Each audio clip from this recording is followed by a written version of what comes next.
केकर में मनोविकार, सेक्स रोग, सम्मोहन तथा व्यसन मुक्ति तज्ञ हूँ। महाराष्ट्र में अकोला में पिछले 37 साल से प्रैक्टिस कर रहा हूँ।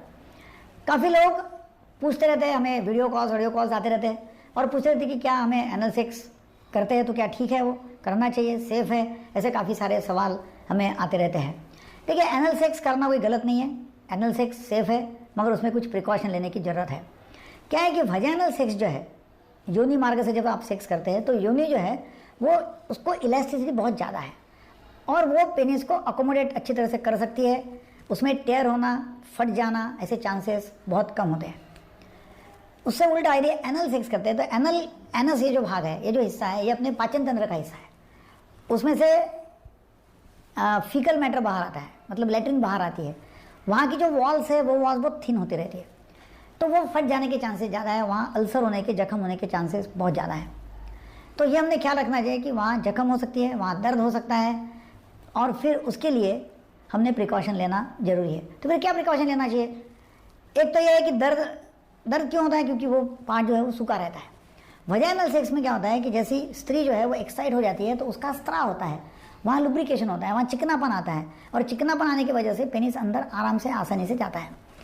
अब एनल सेक्स में ऐसा होता नहीं है, वहाँ कोई चिकनापन नहीं आता है, वहाँ कोई लुब्रिकेशन होता नहीं है। तो फिर एनल सेक्स करने के समय आपने लुब्रिकेंट्स या लुब्रिकेटिंग जेली का वापर करना जरूरी है।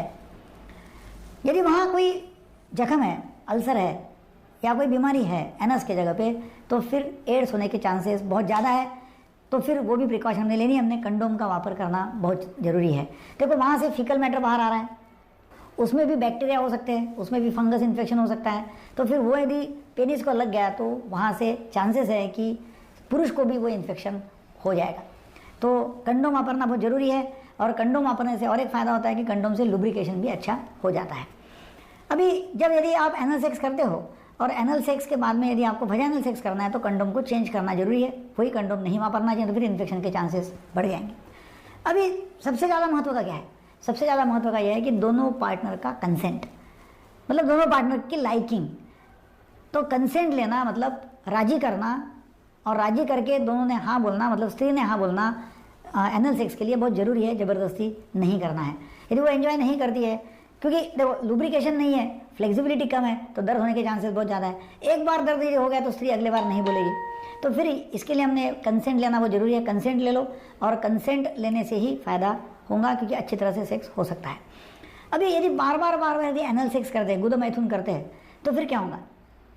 बहुत ज़्यादा बार करते हैं तो मसल्स वीक हो सकती है और मल जो बाहर आता है तो मल कंट्रोल नहीं कर पाते हैं, ऐसी स्थिति हो सकती है। बहुत ज़्यादा सेक्स कर लिया तो मालूम ही नहीं पड़ेगा, क्योंकि वो यदि मसल्स बार बार टीयर हो रही है, बार बार वीक हो रही है, तो फिर मल जो बाहर आता है उसको जो हम कंट्रोल कर सकते हैं वो कंट्रोल करने की स्थिति नहीं रहेंगी। कुछ महीनों साल बाद में ऐसा हो सकता है कि जो मल है वो वैसे ही बाहर आ जाएगा। तो ये भी एक उसका साइड इफेक्ट है। अदरवाइज यदि दोनों पार्टनर एंजॉय करते हैं तो एनल सेक्स करना कोई गलत नहीं है, एनल सेक्स कर सकते हैं, मगर कंसेंट लेना मतलब राजी करना, दोनों ने राजी होना और दोनों ने एंजॉय करना, ये बहुत ज़रूरी है। लुब्रिकेशन या लुब्रिकेंट जेली का वापर करना ना भूलिएगा और कंडोम का वापर करना ना भूलिएगा। ये प्रिकॉशन यदि लेते हैं तो डेफिनेटली आपको एनल सेक्स करने में भी एंजॉयमेंट आ सकता है। वीडियो आपको अच्छा लगा तो लोगों को शेयर करो। Thank you very much.